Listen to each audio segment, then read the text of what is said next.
अब इस ड्रामे की 18वीं एपिसोड में आप देखेंगे जोया अपने घर से सारा सामान लेकर आमिर के साथ भाग जाती है। जोया आमिर को कहती है जल्दी चलो मुझे बानो ने देख लिया। आमिर कहता है कोई मसला नहीं। बानो जोया को फोन करती है लेकिन आमिर उसे कहता है तुम अब किसी की कॉल नहीं उठाओगी, अपना फोन बंद कर दो। बासित सुबह सुबह नाश्ता कर रहा होता है। बासित नाश्ता शुरू करता है तो करीम से पूछता है नाश्ता किसने बनाया, तो करीम कहता है आयशा ने बनाया है। तो बासित नाश्ता नहीं करता और वहाँ से फौरन उठ के चला जाता है। आयशा को उसकी माँ फ़ोन करती है और कहती है तुम फौरन घर आ जाओ। तो आयशा फौरन अपनी माँ के घर चली जाती है। आयशा की माँ और उसकी फूफो रो रही होती है। आयशा की माँ कहती है मुझे क्या पता था ये जो खामोश होकर सारे काम कर रही है घर छोड़कर भाग जाएगी, अब हम लोगों को क्या मुंह दिखाएंगे।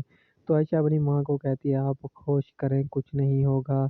तो बानो कहती है मैं आपसे कह रही थी कि उसकी ज़बरदस्ती शादी ना करवाएं, अब क्या होगा। तो वो जाकर देखते हैं जोया अपने साथ सारा घर का सामान भी लेकर चली जाती है।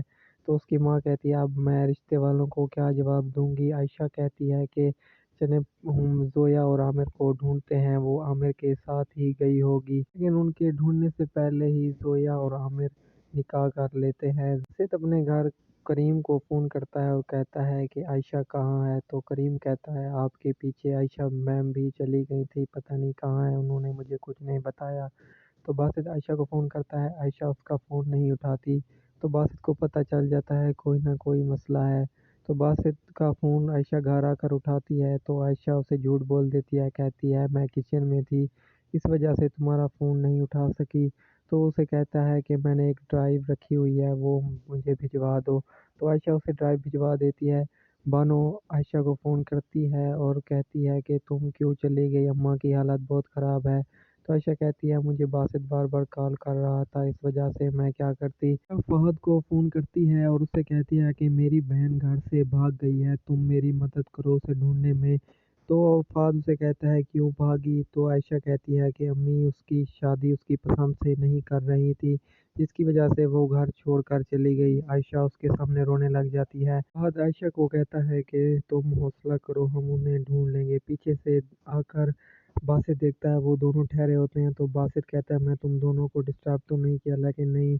आयशा कहती है आप कब आए। तो वो उसे फूल देता है और कहता है अगर तुम्हें अच्छे लगे तो ठीक है वरना फेंक दो। बासित आयशा को कहता है कि तुमने दोपहर को झूठ क्यों बोला, तुम घर पर नहीं थी, मैंने करीम से पता किया। तो आयशा कहती है कि मैं बाजार गई थी सामान लेने के लिए। आयशा को फहद फ़ोन करता है और कहता है तुम्हारी बहन का पता चल गया है, वो आमिर के साथ है और वो दोनों ठीक हैं, उन दोनों ने निकाह कर लिया है। आयशा अपनी बहन बानो को फ़ोन करती है और उसे कहती है कि जोया का पता चल गया है, वो आमिर के साथ ही है। बासित भी परेशान होता है और उसे पता चल जाता है कि आयशा मुझसे बातें छुपा रही है। तो वो आयशा से पूछने की कोशिश भी करता है लेकिन आयशा उसे कुछ नहीं बताती और कहती है सब कुछ ठीक है। बानो जोया और आमिर की शादी की वीडियो भी देख लेती है और परेशान हो जाती है कि अब हम उन रिश्ते वालों को क्या जवाब देंगे। मैं निकाह करने के बाद जोया को अपने घर ले जाता है तो उसकी माँ कहती है अब तुम इस लड़की को क्यों ले आए, इसकी माँ ने तो हमें रिश्ता ही नहीं दिया। तो आमिर कहता है मैंने इससे निकाह कर लिया है। ये सुनकर उनके उसका बाप उसे कहता है मुझे तुमसे ये उम्मीद नहीं थी। तो उसकी माँ कहती है तुम फौरन जाओ इस लड़की को वापस छोड़ आओ वरना मेरे घर से निकल जाओ। तो आमिर अपनी माँ को कहता है कि अब जोया मेरी जिम्मेदारी है, अगर आप इसे घर से निकालेंगी तो मैं भी ये घर छोड़कर चला जाऊंगा। तो आमिर की माँ उन दोनों को लेकर बानो के घर चली जाती है और बानो को ही माँ को कहती है। तो उसकी माँ कहती है कि अब ये मेरी बेटी नहीं और ना ही मैं इसे माफ़ करूंगा। बासित बानो को कहता है तुम ऑफिस नहीं है, क्या वजह थी, तुम्हारी अम्मी की तबीयत ठीक है। तो बानो कहती है हाँ सब कुछ ठीक है। तो बासित उसे कहता है तुम मेरी बहनों की तरह हो, अगर कोई मसला हो तो तुम मुझे बता सकती हो। लेकिन बानो कहती है सर कोई मसला नहीं, अगर कोई बात होती मैं तुम्हें ज़रूर बताती। आयशा अपनी माँ